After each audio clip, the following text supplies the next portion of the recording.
Okay, so ngayon, pag-usapan naman natin kung paano tayo magiging power, no? So dito sa First Vita Plus. Saglit, andun pa yung ano ko, okay.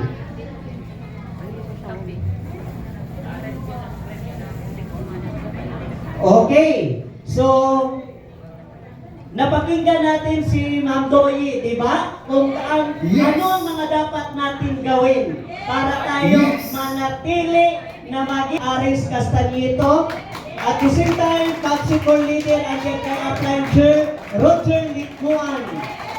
Then, Ecosicor leader andyan kay Aplanger Batoto. At the same time, founder of Good Shepherd of the Champion.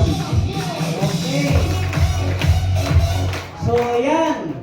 Then, bago ako magpatuloy, pasalamatan ko yung aking mga mentors and coaches. Una, kay Upline Jane Batoto sa patuloy na pagsuporta sa grupo. Pangalawa, sa aking upline Roger at saka kay Number Muan. No? Kahit anong oras, andyan sila gumagabay para sa paglaki ng grupo ng Jiso. Okay. Then, kay Upline Aris at kay Ma'am Nurse sa mga programa at mga pagtuturo na ibinibigay para manatili, mapalaki ang grupo at makuha ang mga pangarap ng bawat isa sa atin.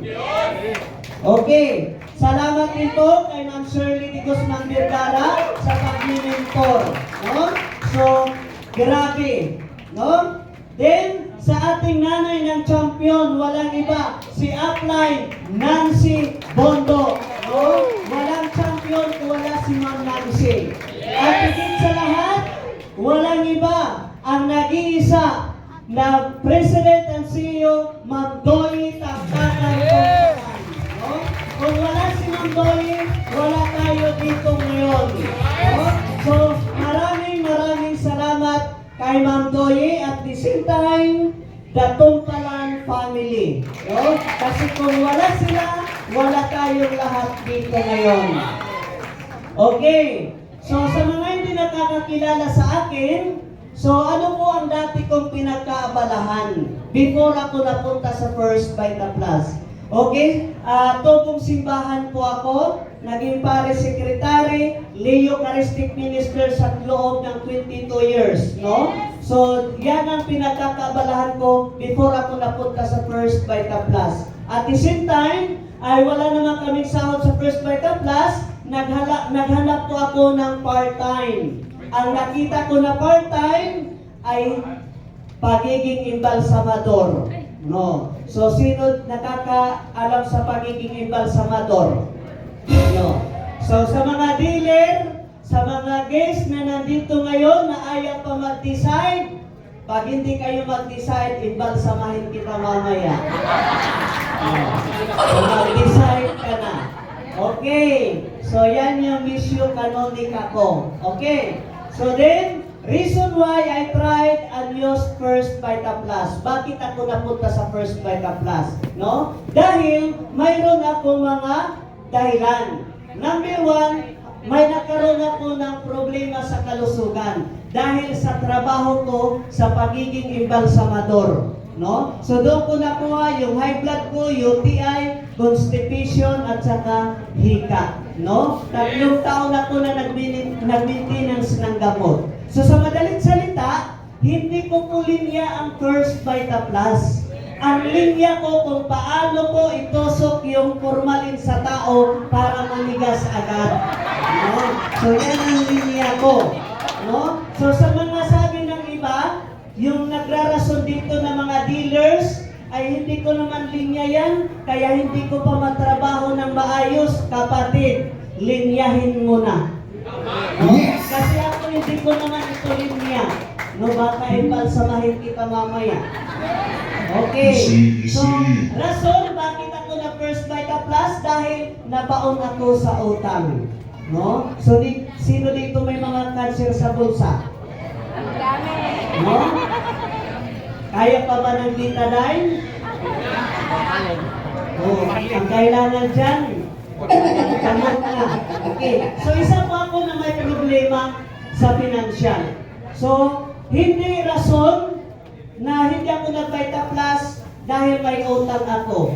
Mas lalong nag-decide po ako para makita ko dito, para malampasan ko yung utang ko mabayaran.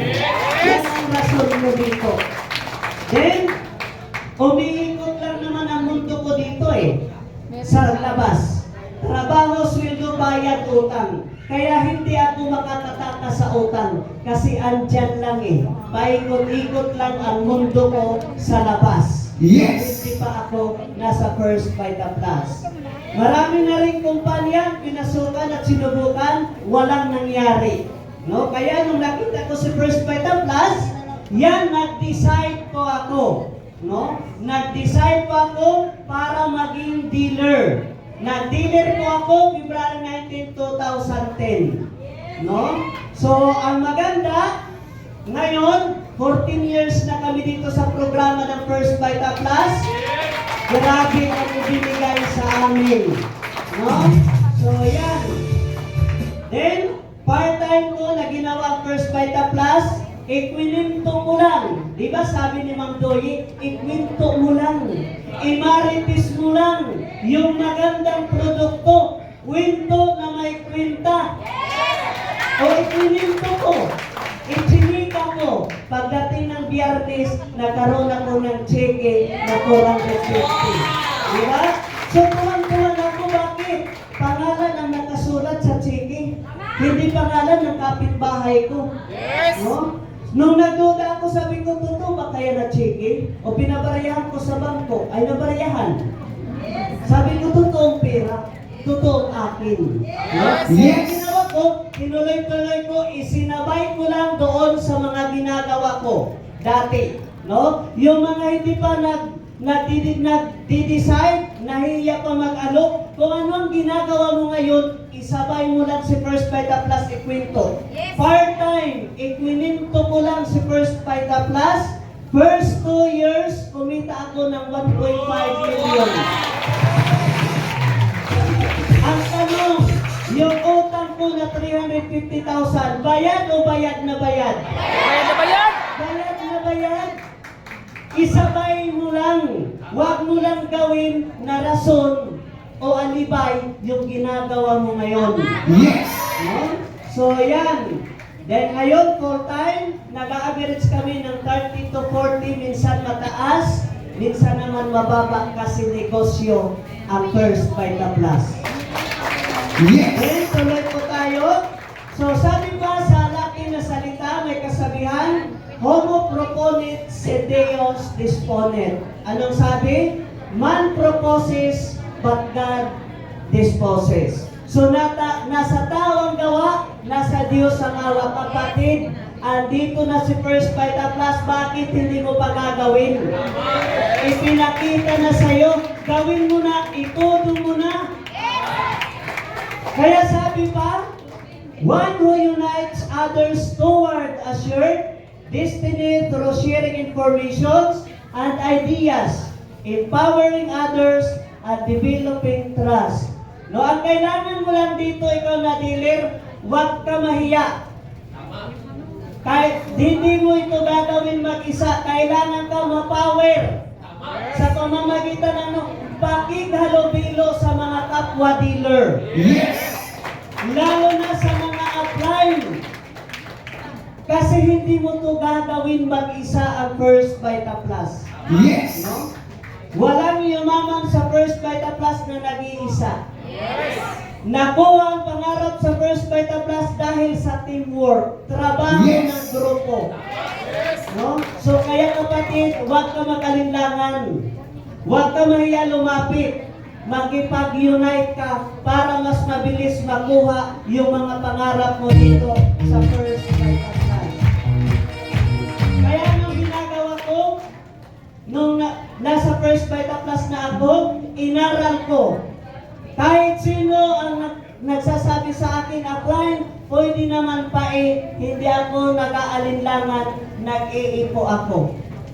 Kahit anong grupo, kahit kanino, wala akong inuurungan. Kasi bakit? Habang ako na nagmumotivate sa kapwa kong dealer sa mga guest, mas lalo akong natututo. Kasi kung mag-aalangin ka dito pag-share, mag-aalanganin ka dito pag-kwento, mas lalo na hindi ka matututo. Ang kailangan mo dito, ibuhos mo, aralin mo, ikwento mo.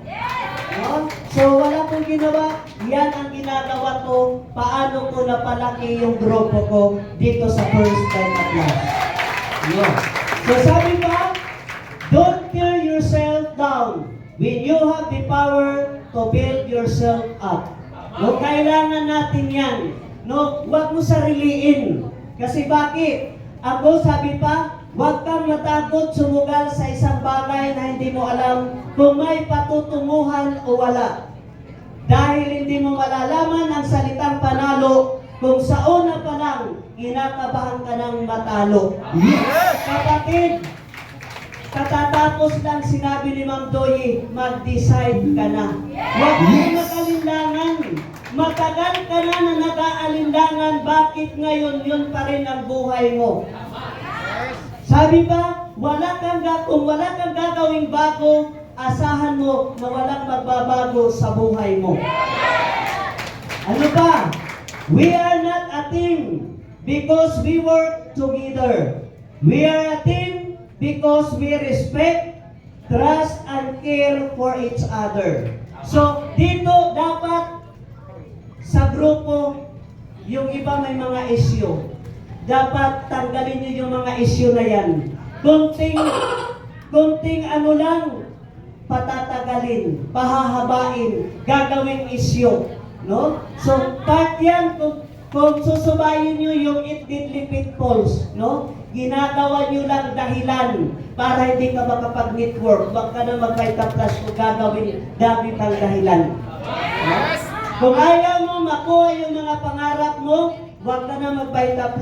Pero kung may pangarap ka para sa pamilya mo, kapatid, kahit anong mangyari, patay man o buhay, trabahuin mo yung First Time at Last.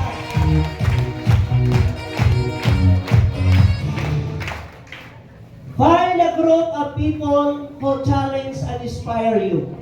Spend a lot of time with them, and it will change your life. Anong kailangan natin? Dapat dumikit ka sa mga tao na mga positibo ang isip.